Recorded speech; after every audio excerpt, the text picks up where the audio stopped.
Hi, my name is Tim Hirama, and I am the designer of the board game Archmage. Welcome back to part 4 of the How to Play videos. In this video, we will discuss the final phase of the turn order, the journey's end. We will also cover the endgame scoring in more detail. Once a player has completed their preparation phase and journey phase, they will progress to their journey's end phase. In this phase, the mage will encounter and interact with the location on the map at which they have ended their travels. Thus, the journey phase is not only about which location to explore or which opponent mage to attack. It is key to plan your movements to end your journey at the location with the optimal associated action. You see, the various types of location all have their own associated action. For those of you familiar with the mechanics of worker placement, think of these locations as action spaces where you can place your worker. And to extend this analogy, recall that other mages cannot enter the location where your mage is standing. Thus, through careful positioning of your mage, it is also possible to prevent or at least delay opponents from taking certain key actions. We will now go through the various journey's end actions in the order listed on the player aid. Multiple times through the course of the game, your mage will want to visit the towns scattered through the land. Taking a journey's end in a town will allow the mage to gather relics and followers from his various controlled locations. Followers on wilderness locations will each send one relic. For each camp that the player controls, one new follower will be taken from the supply and join their company. And finally, for each town that your order controls, you will gather a relic of your choice, or an additional follower for your company. It is your choice. This decision is made individually for each town that you control. Will you scour the stores in town to find relic types you desperately need, or preach on the street corners to recruit further followers? Let's look at an example of the journey's end gather action using Tabletopia. For the sake of simplicity in illustration, I have only set up one corner of the map, but note that the mage is standing on a town location. He will look over his holdings and gather relics and followers accordingly. He will take 2 seeds, 3 widgets, 1 scroll, 2 gems, no bones, and 2 followers from his supply for the 2 camps that he owns. For the town, he may take either 1 follower or 1 relic of his choice. The player decides to take 1 bone. As you can see, taking a journey's end to do a gather action in a town is a powerful method of obtaining relics and followers to further your cause. Let's move on to the next journey's end action. Potentially, there are times in the game when you find yourself with plenty of relics, but insufficient followers. Taking a journey's end recruit action at a camp is one possible solution. Your impassioned speeches will recruit 3 followers from the supply to your company. The only restriction to this recruitment is the 25 follower limit imposed by the game. If all 25 of your followers are already in play, you cannot perform any further recruitment. The third journey's end action is to initiate apprentices. This powerful action will take your followers and train them as apprentices in specific spheres of magic on your tower board. This initiation can be undertaken by any of the 6 mythic races or any of the 3 hybrid races if you visit one of their enclaves. Let's start with the mythic races. For every 2 of their coveted relics that you return to them, they will initiate 1 apprentice.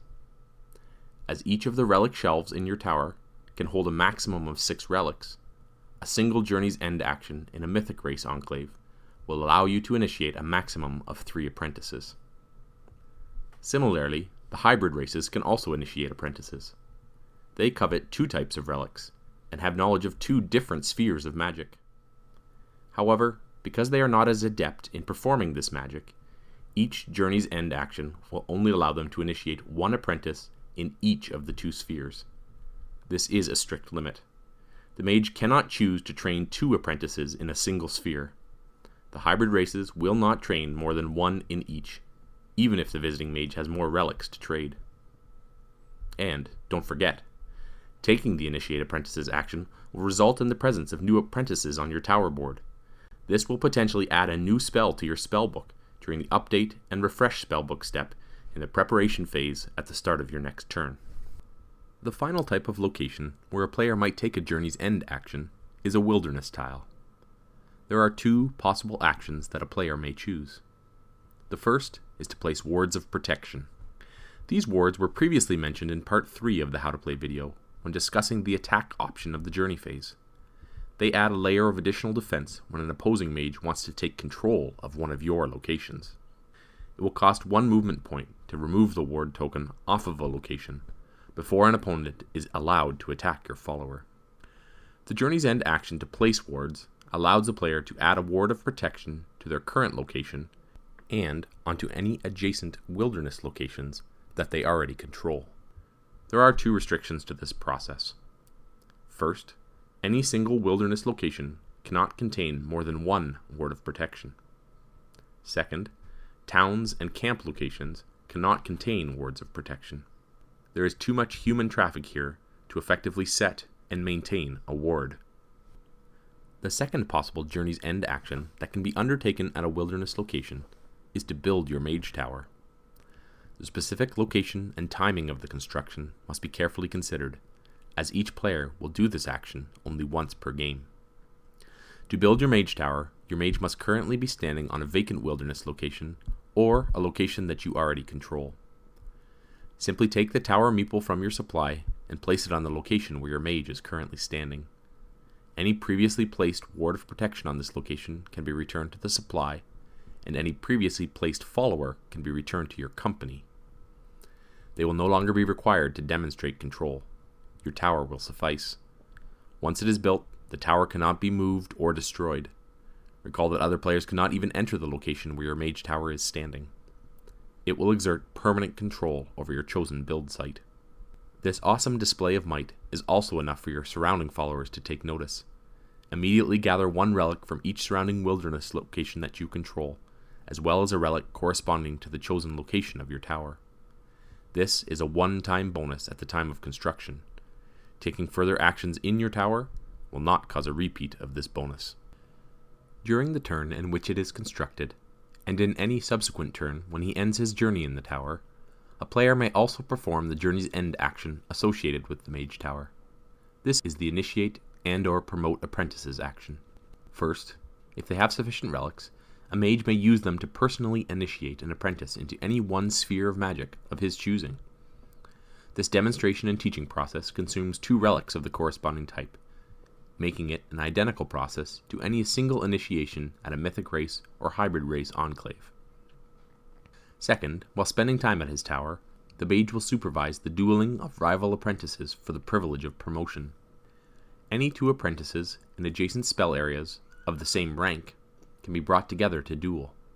For example, 2 fundamental level apprentices can duel for the promotion to the rank of advanced apprentice. One will remain in the new spell area, the other will be returned to the company of the mage, and be forced to once again travel with him while contemplating their failure. This same dueling process applies to 2 adjacent advanced level apprentices. They can compete for the privilege of a master level rank. The mage may trigger as many duels as he chooses, but it is never mandatory to promote apprentices. Each potential duel must be carefully considered, as it will cause a major revision of his spellbook during his next update and refresh spellbook phase. Sometimes the player will have greater need for 2 different fundamental spells. Sometimes he will opt to sacrifice the knowledge of these spells for the more powerful advanced level spell. A wise player might plan ahead and have multiple apprentices in each fundamental spell area, so as to maintain the knowledge of both. Remember that the spellbook does not update until the start of a player's next turn. Thus, he may cast any spells in his current spell repertoire before ending his current turn. By the time he begins his next journey phase, his spellbook may look quite different. Once a player is satisfied that they have completed their journey's end action and have cast any spells of their choosing, they may signal to the next player in clockwise order to begin their turn. We are almost at the end of the How to Play videos. The final thing we must cover is game end scoring. Players will have spent the game trying to prove their dominance. They must specifically prove it on the basis of 2 factors. First, players will score victory points from their magical knowledge. Each fundamental level spell card in their spellbook will score them 1 victory point. Each advanced level spell will score them 2 victory points, and each master level spell will score them 4 victory points. Second, players will compare the level of control they exert over the wilderness locations of the land. In each of the 5 wilderness types, area majority will be considered. If a player controls more of this location type than any other opponent, he will score 2 victory points. If there is a two-way tie for the number of locations controlled, he will score 1 victory point. If he has less control than any other single opponent, or if there is a tie between 3 or more players, he will score 0 victory points. Throughout these calculations, locations that do not contain any follower are ignored. To avoid any bias on the basis of turn order, each player will assess area control on the map at the end of their final turn. If the balance of control for any type of wilderness location then changes to another player, any previously tallied scores will remain unaffected. Once all players have completed their final turn and scored their spellbooks in wilderness locations, the player with the highest total score will be crowned as the new Archmage. At least until your next game. This concludes part 4 of the How to Play videos. In this video, we reviewed the journey's end actions and final scoring. During the journey phase, a player must carefully weigh their options, because where they end their movement will determine which journey's end action they are eligible to take. Will they visit a town and gather relics and followers? Will they visit a camp and recruit followers? Will they visit a race enclave to initiate apprentices? Will they visit a wilderness location to place wards of protection or to build their mage tower? Or will they visit their mage tower to initiate a single apprentice and then conduct duels for promotion? Only the player who masters efficiency of play will emerge victorious. They will have proved their ability to master the crafting of spells and to control the necessary flow of relics from wilderness locations. I hope you have enjoyed these How to Play videos. I look forward to hearing your tales of magical discovery and conquest.